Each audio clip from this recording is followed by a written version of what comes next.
Our next speaker I would like to call upon stage is a social media influencer and a renowned gastroenterologist and transplant hepatologist in Pakistan with credentials including MBBS, MRCP, Glasgow, and FCPS. He is currently serving as a senior consultant and assistant professor at Gambit, Pakistan's largest liver transplant program. He holds key roles as head of gastroenterology at Shahida Islam Medical Complex, and he's an influential figure with 217,000 followers on YouTube. So please help me in welcoming none other than Dr. Afan Kaisar.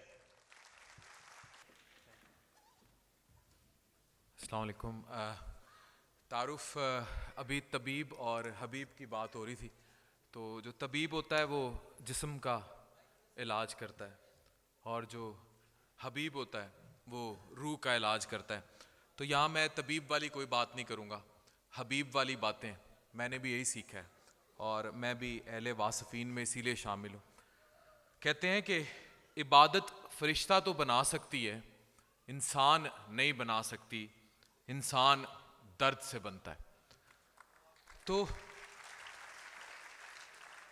यहाँ मैं आपसे कुछ real time वाक़यात share करूँगा जो as a doctor और as a specialist मैंने लोगों में देखे और कहाँ मैंने वासिफ साहब को, उनकी ज़िंदगियों को ठीक होते देखा। अच्छा, हम लोग हमेशा रूह को जिस्म से अलग कर देते हैं।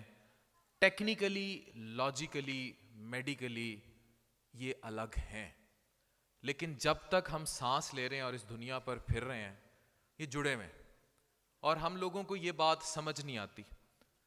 कभी आप किसी ऐसे इंसान को जो डिप्रेशन में मुब्तला हो, आप उसको कहें कि आप खलवत में जाओ, आप तन्हाई में जाओ, अगर वो तन्हाई आपको सुकून में डाल दे तो इसका मतलब ये है कि you are justified with your soul, आप अपनी रूह के साथ बिल्कुल इंसाफ कर रहे हैं।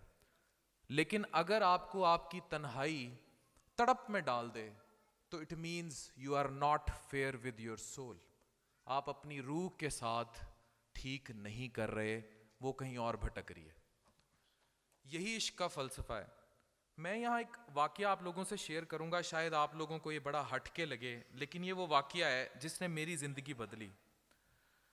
अगर इश्क ज़िंदा हो तो नफ्स का असर ख़त्म हो जाता है। इबादत नफ्स के शर के ख़तरे से तो बचा सकती है, लेकिन तज़किया नहीं करती। तज़किया सिर्फ इश्क करता है। हज़रत वासिफ़ अली वासिफ़। मैं आज आपको ये बताता चलूँ, I was in days of my first year MBBS। तो मैं, ज़ाहिर है गुस्ताखी आप सब ने ज़िंदगी में कभी ना कभी की होगी, और अगर नहीं की तो फिर उस वजदान से आप लोग महरूम रहे। इश्क ला हासिल का नाम है। मैं तो कहता हूँ हर किसी को अता हो ताकि ये गुस्ताखी उसको मजाज से हकीकत की तरफ ले जाए। हुआ ये कि when I was in first year MBBS तो मेरी खलवत के अंदर भी वो तड़प आ गई एंड माई रूह was not with my body. And then I realised कि कहीं मैंने भी गुस्ताखी की है और वो गुस्ताखी जो है वॉज नॉट सेटलिंग अप। मैं उन दिनों रेडियो किया करता था, रेडियो मुल्तान। तो रेडियो मुल्तान के थ्रू ही किसी को दावत दी गई। एक मलंग साहब थे और वो लिखा करते थे, राइटर भी थे और दरबारों पे बैठा करते थे। और ये शाहरुख ने आलम, बड़ा मशहूर, आप सबको पता होगा। तो वहाँ से वो आए और वो मेरे शो में बैठ गए। और जब मैंने उनसे बात करने की कोशिश की और हमारी आपस में गुफ्तगू शुरू हुई तो वो सारी गुफ्तगू तसव्वुफ़, इश्क और हकीकत पर थी। अब उस शख्स की जो कहानी शुरू हुई वो एक जुल्फ़ की असीरी से शुरू हुई और उसकी ज़िंदगी में कहीं वासिफ़ साहब दाखिल हो गए और उस असीरी से निकलता वो शख्स अल्लाह तक जा पहुंचा। तो आप खुद सोचें कि किस तरह इंसान की ज़िंदगी अलिफ अल्लाह तक मोल्ड होती है। मैं आपको बार बार कहूँगा, हमारे माशरे में बड़ी शदीद किस्म की डिप्रेशन है, एंग्जाइटी है, लोगों के घरों में सुकून नहीं है। Being a specialist leading one of the largest medical programmes in Pakistan, मैं आपको क्लियरली एक बात बता दूं, हमारे 80% जिस्म के मसले जो हैं वो हमारी रूह के मसले हैं। डॉक्टर वसीम सामने बैठे हैं।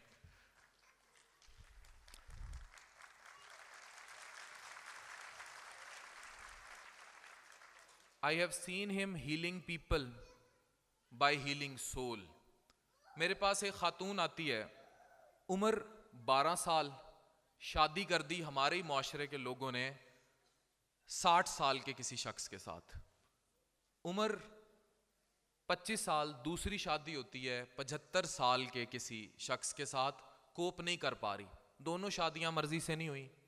35 साल की उम्र में वो आके मेरे ही हॉस्पिटल में, मैं लिवर टावर मुल्तान का सी हूँ, मेरे ही हॉस्पिटल में आके मुझे कहती है कि मुझे मैदे का मसला है।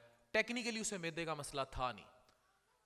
उसको साइकोलॉजिस्ट के पास भेजा, उसने कहा she is in intense depression, इसे बाइपोलर डिसऑर्डर हो चुका है और ये सुइसाइडल थॉट्स आते हैं इसको, और ये कहती है कि मैं खुदकुशी कर लूँ। अब मुझे कहीं से कोई एक्सप्लेन कर दे कि क्या उसका मसला सिर्फ जिस्म तक मुहित था, उसकी तो रूह छलनी कर दी थी। तो अब आप हमें ये बात समझनी होगी। मैं एज अ डॉक्टर आप सबसे बात करना चाह रहा हूँ, आप जब डिप्रेशन में हो, जब एंजाइटी में हो, आप वासिफ साहब को पढ़िए।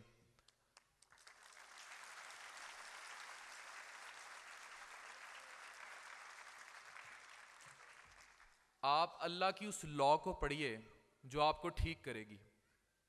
मैं एक कैंसर के बाबा जी का जिक्र करता हूँ। 4 बाबे मेरे पास ऐसे हैं जिनको एंड स्टेज लिवर कैंसर है। वो कैंसर उनकी रगों में हर तरफ फैल चुका हुआ है। एंड एवरी टाइम, एक बलूचिस्तान के बाबा जी हैं, मैं उनकी वीडियोस भी आप लोगों में से अगर किसी ने फॉलो किया हो तो देखी होंगी। Every time when they enter my chamber, वो पहले से ज़्यादा ठीक होके आ जाते हैं। और मैंने उनसे पूछा कि तुम करते क्या हो ऐसा? वो मुझे कहते हैं हम सूरत रहमान पढ़ते हैं, हम अल्लाह से लॉ लगाते हैं, दिल करता है तो ਤੁਹਾਡੀ दवाई खा ली दी है, वरना वो भी नहीं खाई दी थी, बस असि सूरत रहमान पढ़ लेंगे हैं।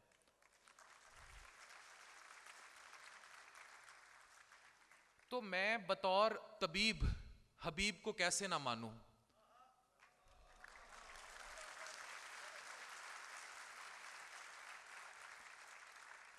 मैं जिस्म का डॉक्टर हो के रूह के डॉक्टर वासिफ को कैसे ना मानूं?